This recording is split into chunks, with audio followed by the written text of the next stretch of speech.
यदा यदा हि धर्मस्य ग्लानिर्भवति भारत अभ्युत्थानम् अधर्मस्य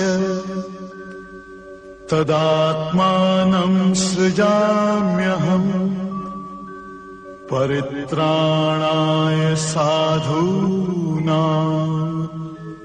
विनाशाय च दुष्कृताम्। उसी तरीके से परमात्मा, कोई जगह ऐसी नहीं जहां परमात्मा विराजमान हो। इसका गुरु जी ने एक बड़ा अच्छा उदाहरण पेश किया। एक टीचर ने स्कूल में बच्चों से पूछा, बच्चों मेरे प्रश्न का कोई जवाब दे देगा तो उसको 100 इनाम मिलेगा। पूछिए क्या प्रश्न है, बताओ भगवान कहाँ है। तो उसी क्लास का एक बच्चा सत्संग में आता था, उसने सुन रखा था कि गॉड इज एवरीवेयर। तो उसने अपने टीचर से बोला, टीचर जी हम आपको 200 इनाम देंगे, आप हमको 1 दें, हम आपको 2 देंगे, आप ये बताइए भगवान कहाँ नहीं है। टीचर जी चुप हो गए, कहा ठीक बात है, तो भगवान कहाँ नहीं है आप बताओ।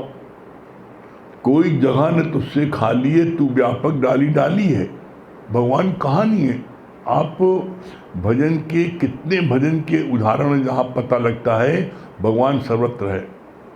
फूलों में राम, कलियों में राम, कहाँ नहीं राम है। मेरे रोम रोम में बसने वाले कहाँ नहीं राम है। जर्रे जर्रे में झांकी राम की, किसी सूझ वाली आंख ने पहचान की। जर्रा जरा, जरा में सकता है एक एक किनारा, कोई जगह न तुझसे खाली है। अब जैसे इसी हॉल में, अब आप बताओ ये हॉल पूरा हवा से भरा है, अगर हवा न हो तो कोई जिंदा नहीं रह सकता, लेकिन हवा दिखाई पड़ रही है, लेकिन पूरा भरा है इससे। इसी तरीके से परमात्मा पूरम पूर्ण भरा है, लेकिन दिखाई नहीं पड़ता। और दिखाई नहीं क्यों पड़ता, क्योंकि परमात्मा की परिभाषा क्या है, जिसका न रूप न रंग न रेख और त्रिगुण से भिन्न। जिसका कोई रूप नहीं है, रंग नहीं है, त्रिगुण भिन्न है, तो उसको क्या शक्ल देखोगे। जो निराकार ब्रह्म है तो उसको कैसे तुम साकार में देखोगे। तो इसीलिए बोला जाता है निराकार को भी अपना काम लेने के लिए साकार में आना पड़ता है। इसीलिए ये आता है, साकार कौन आता है, अस्क से फर्श, साकार में वो सद्गुरु आता है। क्यों आता है, हम सबका उद्धार करने के लिए। क्यों, क्योंकि चेतन चेतन को ज्ञान दे सकता है। भगवान तुम्हें क्या ज्ञान देंगे बताओ। जो निराकार है, निर्गुण है, न्यारा है, उसमें क्या ज्ञान देगा। तो भगवान को भी अपना काम लेने के लिए शुद्ध हृदय में विराजमान होना पड़ता है। और इसीलिए लाइन आती है, जाका हृदय शुद्ध है ताका हृदय प्रकट होए, बलिहारी उद्घट की जिघट प्रकट होए। तो परमात्मा शुद्ध हृदय में एज इट इज विराजमान होकर के अपने कार्य को करता है। हम समझते हम कर रहे हैं। जैसे कितना अच्छा गुरु ने फिर उदाहरण पेश किया। जैसे वो संत जी जा रहे थे तो उनको किसी ने जो है पत्थर फेंका, उनका लग गया, उनका सिर फट गया। तो हलवाई ने तुरंत उनके मलहम पट्टी की, उनको हलवा खिलाया। तो जैसे आदमी सिंपैथी पूछ लेता है, संत जी ये पत्थर किसने मारा आपको। तो संत जी का जिसने हलवा खिलाया उसने पत्थर मारा। और वो बेचारे बड़े हलवाई महाराज के एक तो हलवा खिलाया, ऊपर से ऊपर ये लांछन लगा रहे हैं कह आप संत जी कैसी बात कर रहे हैं, जिसने हलवा खिलाया उसी ने पत्थर मारा। अरे हलवा हमने खिलाया, पत्थर कहाँ मारा? कहा तुम्हारी दृष्टि में तुमने पत्थर नहीं मारा है, लेकिन मेरी दृष्टि में जिसने हलवा खिलाया उसी ने पत्थर मारा है। कहा कैसे? हम तुमको प्रमाणित करते हैं। बोला कैसे? बोला हम तुम्हारे इसी दुकान के सामने से तुम 11 साल से जा रहे हैं, तो तुमने आज तक हलवा नहीं खिलाया, आज क्यों खिलाया? अरे संत देखा आपका फट गया है सिर, तो हमको आप ऊपर जो है, भाई संत आप हैं, हमको आपके ऊपर जो है अंदर में दया आई कि संत जी को चोट लगी है, हलवा खिला दें। तो जैसे तुम्हारे अंदर में ये प्रेरणा जो आई, प्रेरणा दी किसने? हलवा खिलाने की प्रेरणा किसने? 11 साल से हम रोज जा रहे थे, तुमने कभी नहीं हलवा खिलाया, आज ही क्यों खिलाया? कहा जैसे तुम्हारे अंदर में प्रेरणा आई हलवा खिलाने की, वैसी किसी के अंदर में प्रेरणा आई पत्थर मारने की। और उसके अंदर पत्थर मारने की प्रेरणा क्यों आई? क्योंकि किसी जन्म में हमने उसको पत्थर मारा था, तो उसको आज उसको अटे पटे किया, क्योंकि हमको मुक्ति प्राप्त होनी है। बिन भोगे छूटे नहीं कर्म गति बलवान। कर्मों की गति इतनी बलवान है कि बिना भोगे वो छूट नहीं सकती।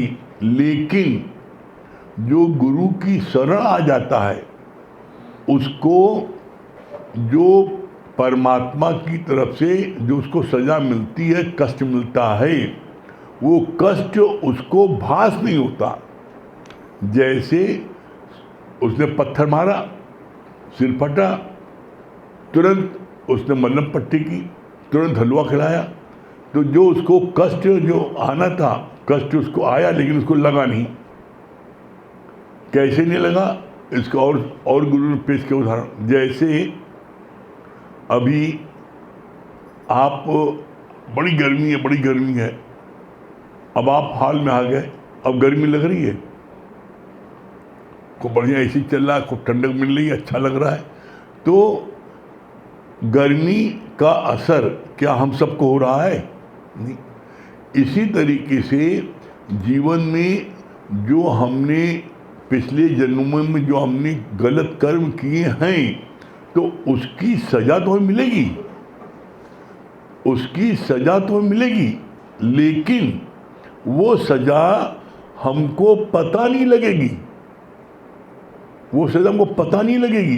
क्यों नहीं पता लगेगी? क्योंकि गुरु का ओरा है। गुरु का ओरा कैसे हो रहा है? जैसे आप लोगों ने देखा होगा, जब महाभारत का युद्ध हुआ और रावण का जब युद्ध हुआ, तो उस समय जैसे लौकुश के ऊपर बाण मारा गया, तो लौकुश के चारों तरफ एक सुरक्षा चक्र बन गया। उसी तरीके से जो गुरु की शरण आ जाता है, उसके चारों तरफ एक सुरक्षा चक्र बन जाता है। कोई भी अला बला, कोई कितना जादू टोना करे, कोई कितना कुछ भी करे, उस घेरे को पार करके उधर नहीं आ सकता। हम क्या है, वो घेरा जो है हमारे अंदर में जब विश्वास होता है, तो फिर दुनिया की कोई भी ताकत, कोई अला बला, कोई भूत प्रेत उसको छू नहीं सकते। जैसे आकाश कोई नहीं छू सकता, उसी तरीके से जो अपने निश्चय में रहता है, मैं ब्रह्म हूँ, इस निश्चय में है, तो क्या ब्रह्म को कोई भूत प्रेत छुएगा? हम ब्रह्म से जब जीव बन जाते हैं, तो सारे भूत प्रेत, सारी अला बला आती है तुम्हें दुखी सुखी करने के लिए। जब तक आप अपने को ब्रह्म महसूस नहीं करोगे, दुनिया के सारे कष्ट आपको लगेंगे। कोई जरा सा नुकसान होगा व्यापार में, दुख होगा, जरा सा बच्चे की तकलीफ होगी, दुख होगा, जरा सा कोई उपलब्धि होगी, वो फर्स्ट आ गया तो खुशी होगी। दुख और सुख दोनों इस शरीर में है। ये शरीर दुख और सुख महसूस करता है। आत्मा कुछ भी महसूस नहीं करती। आत्मा मीन्स क्या? शक्ति। और वो शक्ति आप हो। आप अपनी शक्ति को पहचानते का ही नहीं। हमको ताज्जुब भी लगता है, बड़ा ताज्जुब लगता है इस बात का कि छठी के दिन, पैदा होने के 6वें दिन माँ बाप ने तुम्हारा नाम रख दिया। वो नाम तुम्हें आज तक पक्का है, मरते दम तक पक्का है। और गुरु तुम्हें रोज बोलता है, मान न मान तू है भगवान। तुम फिर भगवान से जीव बन जाते हो। जीव बनते क्यों हो? कभी भी ज्ञान के लिए सबसे बेस्ट होता है आप अपनी ही गहराई में जाओ। कैसे जाओ? आप अपने पूछो कि आप जीव क्यों बनते हो। एकांत बैठ करके मनन करना, चिंतन करना। जीव बनते कब हो? जब किसी न किसी प्रकार की तुम्हारे मन में कोई चाहना उत्पन्न होती है, किसी न किसी प्रकार की, तो तुम वो चाहना जो तुम्हारे मन में उत्पन्न होती है, तो अपने मन से बात करो कि वो चाहना की पूर्ति अगर हो जाएगी तो क्या मिल जाएगा। अच्छा, बचपन से आज तक तुम्हारी हजारों लाखों चाहना पूरी हुई है। आप देखो, जब छोटे बच्चे थे, छोटे बच्चों को एक टॉफी मिल जाए, कितना अरे बड़ा मजा, कितना उछलते हैं एक टॉफी मात्र मिलने से। फिर और थोड़ा बड़े हुए आइसक्रीम मिल जाए, और बड़े हुए ये मिल जाए। तो तुम्हारी चाहना बचपन से आज तक हजारों लाखें पूरी हो गई, तो क्या चाहना बंद हो गई? चाहना ऐसी है जो मरते दम तक, शमशान घाट मरते दम आखिरी श्वास को उनको चाहना जाएगी। कैसी चाहना जाएगी? जैसी बुढ़िया को हो गई थी, बुढ़िया जो ओ कर रही थी, उसकी आवाज़ नहीं निकले, ओ कर रही थी, तो लड़के बच्चों ने सोचा लगता कहीं धन छुपाई होगी, बड़ा बताना चाह रही है। लड़के बच्चों ने 10,000 के इंजेक्शन लगवाया। डॉक्टर ने कहा भाई आवाज़ नहीं निकल रही है, लेकिन एक इंजेक्शन लगा देंगे तो वो, लेकिन है 10 बड़ा महंगा है। तो 10,000 के इंजेक्शन ने कहा। और लड़के बच्चों ने सोचा कि 10,000 खर्चा करने, पता नहीं लाखों कहाँ रखे, बताना कर रही है, बताना चाह रही है। तो उसको जो है 10,000 डॉक्टर दे के लगवाया इंजेक्शन लग गया, तो होश में आ गई, तुम चेतन हो गई। अब क्या बोला उसे? कहे मेरे जीते जी गाय जो है, ये बकरी, ये झाड़ू खा रही है, तो मेरे मन में तुम लोग क्या करोगे? मेरे जीते जी ये झाड़ू खा रही है और तुम सब हमें ताक रहे हो, हमें क्या ताक रहे हो? उसको भगाओ ना। तो वो झाड़ू जो है 5 रुपये की झाड़ू के 10,000 रुपये को खराब हो गया। कहें बुढ़िया मरते दम भी कुछ नुकसान पैदा कर दिया। तो अंदर में जब आप कोई चाहना रखोगे तभी आप जो ब्रह्म से जीव बनोगे। आप जीव बनते क्यों हो? अरे यू आर ऑलरेडी गॉड। जब पहले से भगवान हो तो अब कुछ बनना काहे चाहते हो भाई? भगवान बड़ी कोई पद है? और एक बात आप ये भी देख लेना, लोग कहते हैं ना बच्चा रोए नहीं तो अम्मा दूध नहीं देगी, हम प्रयत्न करके कैसे खाना खाएंगे। हम बोले कुछ नहीं करो, कुछ नहीं करो। परमात्मा बंधेला है तुम्हें खाना देने के लिए, बिस्तर देने, बंधेला है। बिना सारे जीवों को, चाहे आकाश के हों, चाहे जल के हों और चाहे धरती को हों, बिना सारे जीवों को खिलाए परमात्मा के मुख में भोजन नहीं जाता। ये बात जब भगवान विष्णु ने बोली तो पत्नी को विश्वास नहीं हुआ, तो उसने क्या किया?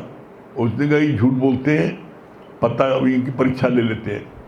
उसने एक चींटी को एक डिब्बे में बंद कर दिया और उसके बाद में खाना दिया नारायण को।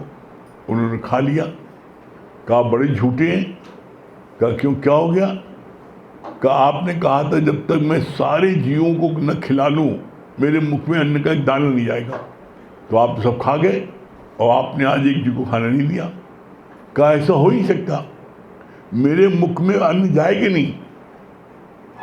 तो कहा हम आपको दिखाते हैं। तो डिबिया खोल के दिखाया, ये देखिए इसमें आपने इसको खाना नहीं दिया, इसको। कहा देखो। तो जब डिबिया खोल के देखा तो उसमें एक चींटी बंद थी, लेकिन चींटी जो है एक चावल का दाना तो खा रही थी। कि चावल का दाना कहाँ से आ गया? कहा लक्ष्मी, जब तुम उसको बंद कर रही थी ना तो तुम्हारे माथे में रोली और चावल लगा था, मैंने एक टपका दिया कि तुम उसको मारने जा रही हो। तभी से आया, मारने वाले से बचाने वाला बड़ा होता है। परमात्मा मारे राम तो बचाए कौन, और बचाए राम तो मारे कौन। तुम कुछ न करो, ये आज आप देख लो, चाहे पागल हो, चाहे भिखमंगी हो, चाहे कोड़ी हो, चाहे अनाथालय में हो, चाहे जेल में हो, और चाहे उसने 4 मर्डर किया, उसके बावजूद भी जेल में उनको खाना मिलता है। किसी भी व्यक्ति को बिना खाने के लिए परमात्मा मुख में अन्न नहीं जाएगा। जब परमात्मा ने इतना भरोसा दे दिया तब फिर हम तब भी चिंता कर रहे हैं कहाँ से खाएंगे। इसका फिर प्रमाण दिया, पलते अलग अलग है प्राणी, पालने वाला एक है। फिर आगे बोला, सबना जिया का एको दाता, सो मैं बिसन्न जाऊं। सारे जीवों को देने वाला एको दाता है। अब इससे ऊंची बात बोल दी, सबना जिया का एको धाता, सो मैं बिसन्न जाऊं। सारे जीवों को धारण करने वाला मैं स्वयं हूं, तो परमात्मा अपने भोजन नहीं देगा? बताओ। आप देखो, कोई बच्चा लोग जो है फेंक देते हैं सड़क पर, नदी में, ट्रेन को वहाँ कहीं फेंक देते हैं। वो बच्चा कोई न कोई के घट में परमात्मा बैठ करके उसको उठा लेता है और उसको चाहे अनाथालय पहुँचाए, चाहे पुलिस स्टेशन पहुँचाए, और वो पलने लगता है ना। फिर तो परमात्मा कहाँ नहीं है, इसका प्रमाण फिर आया। जब द्रौपदी को भरी सभा में बेइज्जती कर रहा था, उस समय द्रौपदी ने भगवान को पुकारा। अब गलती द्रौपदी की थी। क्या गलती थी? उसने कहा वृंदावनवासी मेरी इलाज बचाओ। अब वृंदावनवासी, जब तुमने वृंदावन कहा है तो वृंदावन को उनको ड्रेस पहननी पड़ेगी। वो ऐसा कपड़ा पहनेंगे तब आएंगे, और वृंदावन की जब तक ड्रेस पहने तब तक बोल दे मथुरावासी मुझे बचाओ। वो बार बार पलटती जाती थी, मुझको बचाओ, मुझको बचाओ, वृंदावनवासी मुझको बचाओ, मथुरावासी मुझको बचाओ। वो अपने ही उस जिसके कारण से भगवान को बार बार दे रही थी। और जब लास्ट में उसकी सारी छूटने लगी, दांत से रोक रखी थी, जब उसको उसने घसीटा तब उसके मुख से निकला है, क्या निकला है? घट घट वासी लाज बचाओ। तो घट घट मतलब कोई घट ऐसा नहीं, तो उसी घट में, उसी साड़ी में भगवान प्रकट हो गए, उसी साड़ी में भगवान प्रकट हो गए। और फिर कितनी खींचता गया, थक गया, गिर पड़ा, लेकिन साड़ी खत्म हुई। तो भगवान कहाँ नहीं है, इसमें एक बात बहुत जरूरी है। क्या है? विश्वास। आप मंदिर में जाते हो पूजने के लिए हनुमान जी को, शंकर जी को, तो आपका एक विश्वास है भगवान है, तो आपको उसका फल मिलता है, आप उसको फील करते हो भगवान है। तो हमारे गुरु यही तो बोलते हैं, तुम चाहे मंदिर जाओ, चाहे गुरुद्वारे जाओ, कहीं जाओ, जो तुम हनुमान जी को मंदिर में उनको माथा टेकते हो, पूजते हो, वो हनुमान जी सब में देखो बस। तो एक मंदिर में उस मूर्ति में भगवान देखना बहुत सरल है। क्यों वो बोल नहीं रही है? उसको हम जो चाहे खिलाएं, जो चाहे भोग लगाएं, जो चाहे पानी ठंडा डालें या गर्म डालें, वो कुछ बोलती नहीं है। लेकिन जो जीवित चेतन प्राणी हैं, जो भगवान हैं, वो बोलते हैं। उन्हें तुम खिलाओगे, तुम गाली बक रहे हैं, तो हम गाली बक रहे हैं, उसको कैसे भगवान मान लें? तब तो शैतान है। तो यही तो बोला भगवान ने कि नफरत जो करे हमसे, हम उनसे प्यार करें। जो उसको कांटा बोए तो उसको तुम उसको फूल बो, तुम उसको जो है उसको थाली सजा के दो। ये बहुत कठिन है। मंदिर में पूजा करना बहुत सरल है। क्यों? क्योंकि मंदिर में भगवान को हमसे मानते नहीं, मौन बैठे हैं। जो इच्छा हो, हम चाहे आंखें खोलें चाहे आंखें बंद करें, चाहे मंदिर में जो पैसा चढ़ा है उसमें और पैसा चढ़ाए, चाहे उसका पैसा उल्टा निकाल लें। भगवान बोले थे। बताओ, कितने लोग ऐसे हैं जो मंदिर में चढ़ाते हैं, पता लगा चढ़ाया उन्होंने 58-54 रुपए और उठा लिए 100 के नोट। तो तुलसी जग में भात भात के लोग को काहू मंगन, को काहू मंगन, कहीं हमारा व्यापार है भाई। भगवान, सब लोग भगवान के देते हैं, हम भगवान से लेते हैं। कोई डिब्बा उठा ले आता है। अरे तो आप देखो ना, कितने लोग पता लगा सत्संग होता है, कपड़े चुरा के चल देते हैं। बोल अब तो ये न समझो, जो चप्पल चोरी भई, किसी जन्म में तुमने उसकी चप्पल चोरी की है, इसलिए बोला भी नहीं चप्पल चोरी भई। मतलब गुरु हमें यहाँ एक ऐसी युक्ति देता है, बताता है कि हमारी चीज चोरी हो भी जाए तब भी हम कुछ बोलते नहीं, हम शांत रहते हैं। क्यों? अभी हम कहेंगे ना तो ये लोग ये कहेंगे तुम भी चोरी किया किसी जन्म में, तो हमारी पोल पकड़ी जाएगी, जाने दो। मतलब कितना गुरु यहाँ हर चीज को प्रणाम करता है। और यही कठिन है, यही कठिन है कि आप जो है, आप हर एक में भगवान देखो, ये बहुत कठिन है। मूर्ति देखने का बहुत सरल। अब जो व्यक्ति आपकी निंदा कर रहा है, आपकी बुराई कर रहा है, आपका अपमान कर रहा है, उसमें आप भगवान देखो। तो यही तो अपने को झुकना मुड़ना है। और जब हम ये समझ लेते हैं गीता ज्ञान, ब्रह्म ज्ञान के माध्यम से, हर घट उसी साईं का है। कुछ भी कोई व्यक्ति बोल रहा है तो वो भगवान की ही प्रेरणा से बोल रहा है, मेरे कर्मों का ही खाता खोल रहा है, तो हम बुरा नहीं माने। क्यों? हमने पिछले जन्म में जो कर्म किए, उन कर्मों का सजा, उन कर्मों का फल हमको आज मिल रहा है। अब आज जो हम कर्म करेंगे इसका फल फिर मिलेगा। तो तुम्हारा फिर 84 लाख बन गया, तुम्हें इसको काटना है। 84 लाख योनि काटना है। क्यों? एकमात्र सिर्फ मनुष्य योनि में आपको ये मौका मिलता है। आप चाहो तो परमात्मा से मिल के एक हो जाओ, और चाहो तो स्वर्ग प्राप्त कर लो, और चाहो तो नरक प्राप्त करो, तुम्हारे ऊपर है। सत्कर्म करोगे स्वर्ग मिलेगा, बदकर्म करोगे नरक मिलेगा। लेकिन ब्रह्म ज्ञान सुनोगे तो ब्रह्म से मिल के एक हो जाओगे। बाकी कोई साधन नहीं है। ब्रह्म से मिलने का, मुक्ति प्राप्त करने का कोई दूसरा साधन नहीं है। पूरी गीता पढ़ लो, रामायण पढ़ लो, सारे ग्रंथ पढ़ लो धरती के, कहीं नहीं लिखा है कि आपके पूजा करने पर, पाठ करने पर, दान करने पर, ये करने पर मुक्ति मिल जाएगी। मुक्ति ये बोला है स्वर्ग मिलेगा। लेकिन ब्रह्म ज्ञान सुनने पर ब्रह्म से मिलकर एक हो जाओगे, मुक्ति मिलेगी। तो यहाँ पर 3 अवस्था। एक अवस्था कैसी? नरक की।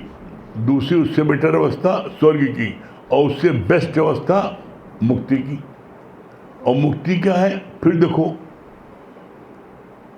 आप मुक्ति ढूंढने के लिए परेशान रहते हो, मुक्ति मिल जाए, मुक्ति मिल जाए।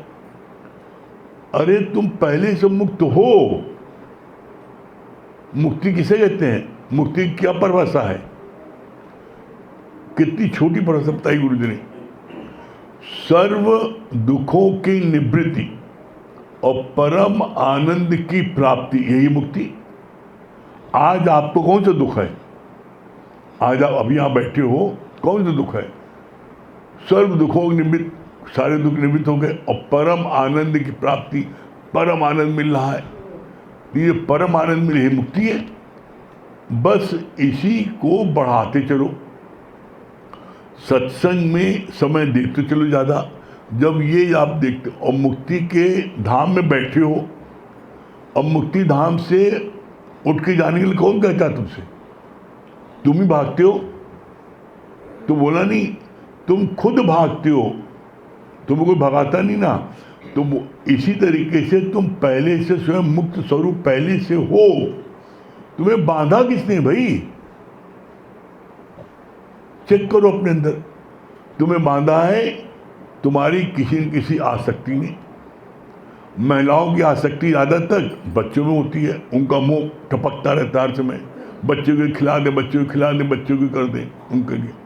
और पुरुषों का हर समय और 99 100 एफडी करते जाए, 100 होता जाए, उन्हें चाहिए नहीं ना। गुरु जी ने यहाँ तक बोल दिया, समुद्र पर्यंत धन हो जाए किसी के पास, उसके बाद भी उसकी पैसे कमाने की लालसा खत्म नहीं होती। हम अभी कल ही परसों समझा रहे थे किसी को, तुम्हें किस बात की कमी बताओ?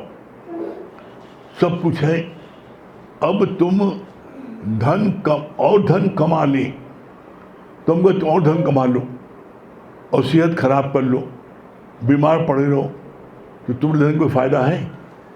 तुम और धन कमा लो, लड़के बच्चे आवारा हो जाए, कोई फायदा है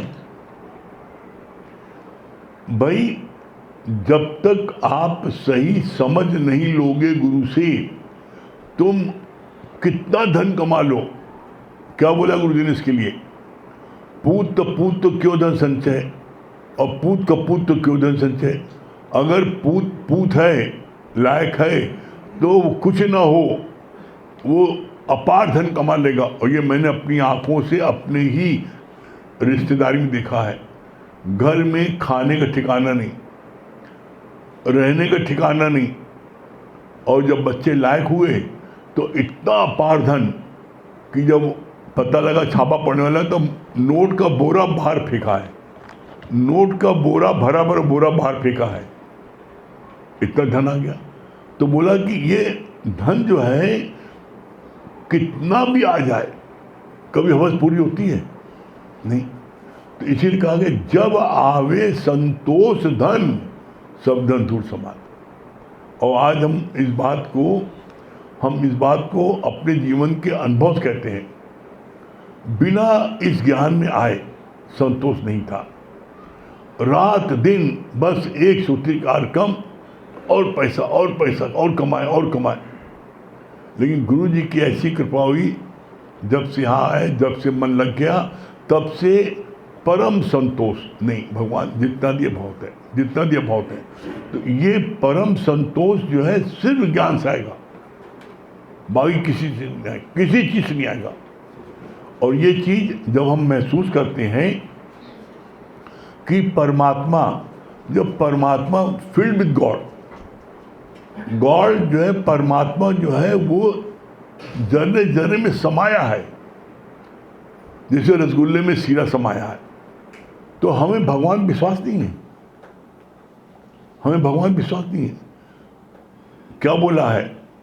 न मैं काबे में, न मैं कैलाश में, न मैं मंदिर में, न मैं मस्जिद में, मैं तो हूँ विश्वास में, और खोजी हुए तुरंत मिल जाए एक पल की तलाश में। एक पल की तलाश, जिसके अंदर भी क्विस्ट है, खोज है, तो देखो आप परमात्मा मिलता ही नहीं।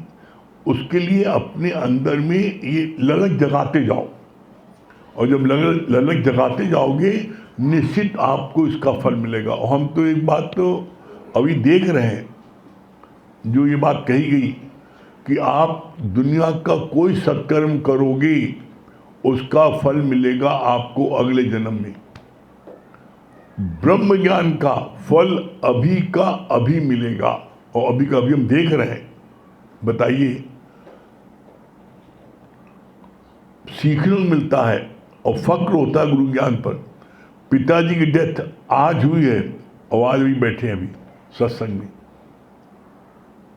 आज पिताजी की डेथ हुई है, आज अभी आज अर्थी उठी, आज दोपहर में उनका हुआ है और अभी बैठे हैं सामने प्रेम भैया। ये प्रत्यक्ष फल नहीं है? आप बताओ, मतलब ये आश्चर्य नहीं है?